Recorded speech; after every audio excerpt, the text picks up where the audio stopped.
que nous pourrons tous ensemble œuvrer pour consolider cette paix tous les jours menacée. Une inauguration et hommage aux soldats défendant la frontière des Alpes françaises en juin 1940.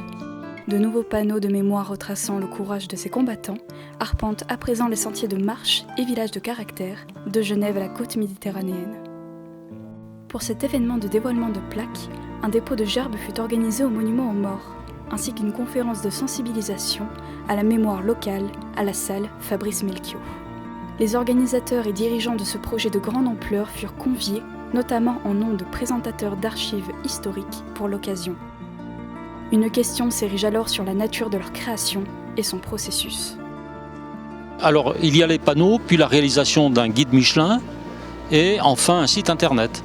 Et donc nous intervenons sur la mise au point des discours, on va dire, pour l'ensemble de ces 3 médias. Je voudrais insister sur un point, c'est l'excellent accueil des municipalités pour la mise en œuvre de ce projet et l'intérêt qu'elles ont trouvé à ce qu'on le fasse et l'appui qu'elles nous ont donné. Voilà. Pour moi, c'est un grand honneur de venir ici et un grand bonheur. Honneur parce que la Maurienne a été au cœur des combats, donc, et puis on pourrait même dire la Savoie, parce que ce sont les seuls qui ont combattu contre les Allemands et contre les Italiens en 1940. Et un bonheur parce que se concrétise un projet un peu fou qu'on avait lancé il y a 3 ans, de faire des chemins de mémoire dans l'arc alpin, de la Haute-Savoie aux Alpes-Maritimes, pour rendre honneur à nos vaillants combattants de l'armée des Alpes de 1940, seule armée invaincue en 1940. Une entraide territoriale qui, au-delà d'un simple développement touristique à l'échelle internationale, répond à un devoir de mémoire locale et à l'expansion de l'enseignement de l'histoire maurianaise au cœur du programme scolaire.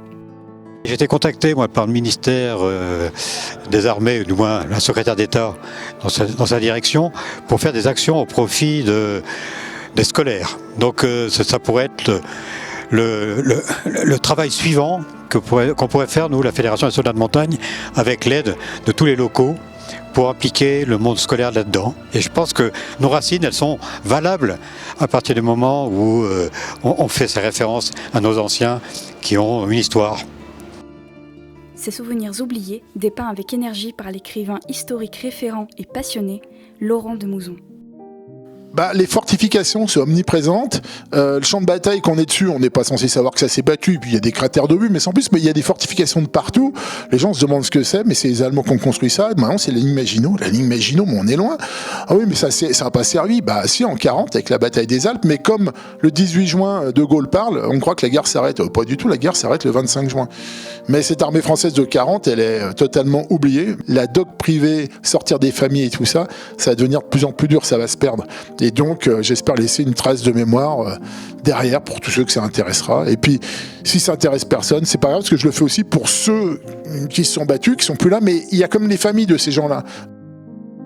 Cette entreprise aux prémices de son développement permet ainsi de mettre en relation un patrimoine historique restauré avec les expériences des familles locales, des parents de tout territoire ayant contribué au repoussement des lignes allemandes et italiennes. Quand on sait que nos parents, nos grands-parents, ici même à Modane, mais comme dans tous les villages de France, ont connu ça, je pense que ça prend une autre dimension.